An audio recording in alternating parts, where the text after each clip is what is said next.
ഞാൻ രാജേഷ്. ഇറുതി എന്ന ഷോർട്ട് ഫിലിമിൽ ഒരു ചെറിയ ഭാഗമാകാൻ സാധിച്ചു.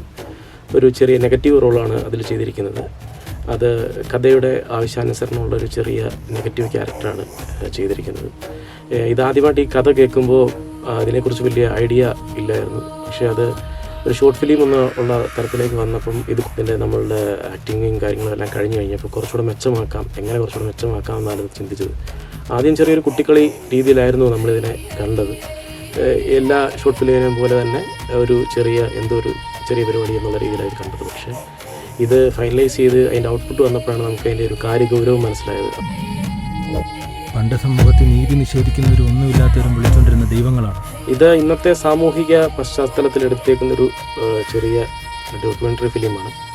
ഇന്നത്തെ ഈ സമൂഹത്തിൽ നടക്കുന്ന അനീതിയും അങ്ങനെയുള്ള കാര്യങ്ങളിൽ വേറൊരു കണ്ണിൽ കൂടെ കണ്ട് അത് എടുത്ത് ചെയ്തിരിക്കുന്ന ഒരു ചെറിയ ഷോർട്ട് ഫിലിമാണ്. ഇതിൻ്റെ സ്ക്രിപ്റ്റ് കേട്ടപ്പോൾ തന്നെ ആദ്യം ഇതിനെക്കുറിച്ച് വലിയ ഐഡിയ ഇല്ലാതെ വന്നെങ്കിലും പിന്നീട് ഇതൊരു ഷോർട്ട് ഫിലിം എന്ന തലത്തിലേക്ക് വന്നപ്പോൾ അത് സ്ക്രീനിൽ കണ്ടപ്പോഴാണ് നമുക്ക് അതിൻ്റെ സീരിയസ്നെസ് കാര്യമായിട്ട് മനസ്സിലായത്. ഇതിനകത്ത് ചെയ്തേക്കുന്ന ക്യാരക്ടറുകളെല്ലാം വളരെ ഭംഗിയായിട്ട് എല്ലാവരും അവരുടെ റോള് മാക്സിമം ഔട്ട്പുട്ട് കൊടുത്തിട്ടുണ്ട്. എന്നെക്കൊണ്ട് ചെയ്യുന്ന പരമാവധി ഞാനും ചെയ്യാൻ സാധിച്ചിട്ടുണ്ടെന്നാണ് എൻ്റെ ഒരു വിചാരം.